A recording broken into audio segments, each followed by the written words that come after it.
Jess Sisley, and I'm joining you from the Divine Cafe in the Springs Preserve in Las Vegas, Nevada. Today, we're going to be exploring the compound effect of making compounded butter. So everybody loves bread and butter. It's a wonderful hors d'oeuvre.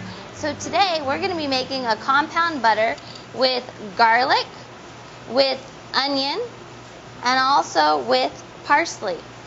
So in order to make a compound butter, the first thing we have to do is prepare all of the ingredients.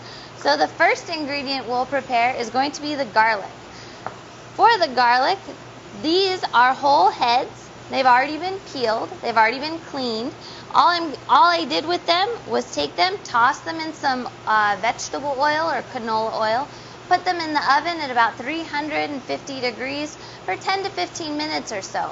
And when they come out, I have these nice roasted heads of garlic. To prepare the ingredient all the way, I want to chop these up and smash them so that they'll incorporate nice and fluidly into the butter. So the way I'm going to do that is actually to first kind of press them out onto my board,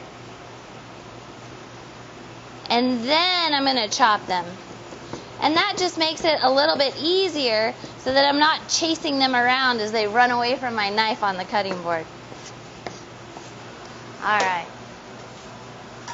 So I'm going to take this garlic and add it to a bunch of other garlic that I've got already prepared. The next thing I want to do is prepare my onion. Fairly straightforward process. An onion can be sweated or it can be caramelized. My preference is to caramelize it. Here I have some onions that had been caramelizing for a while. I just put them in a saute pan over medium-low heat with canola or vegetable oil to coat the bottom of the pan.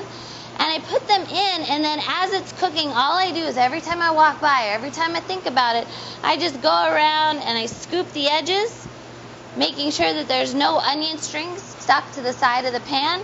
Bring it into the center and then press it out so that the onion is in a nice singular layer over the bottom of the pan. Once those onions are done, I take them, give them another rough chop just like the garlic. And now I have garlic, I have onions, and I have some chopped parsley. This is all going to get mixed into some butter that has been held or allowed to bring up to room temperature so that it's not melted, but that it's nice and soft.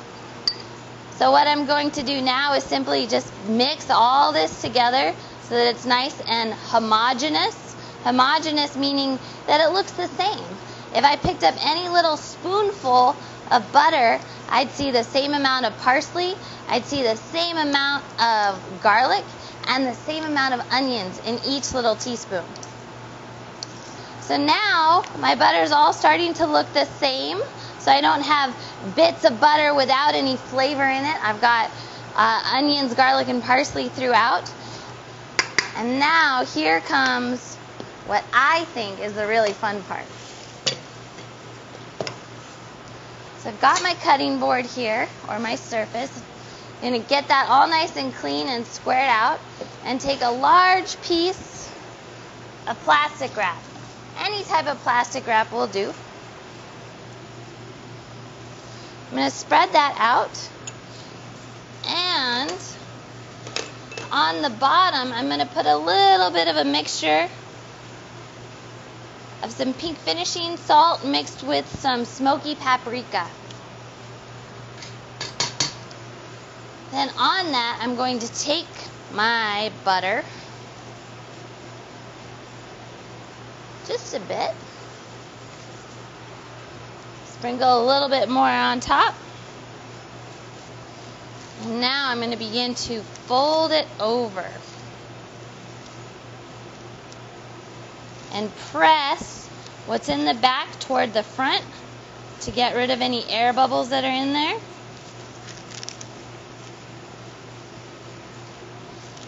Fold it over again, rolling it nice and tight. And now I'm going to begin my spinning. So I'm rolling it into nice round shape. in the plastic wrap, pressing that paprika, pressing that salt into it, or whatever else I might have decided I wanted to put on there. And now I've got a nice round shape with two beautiful little bounties on the end.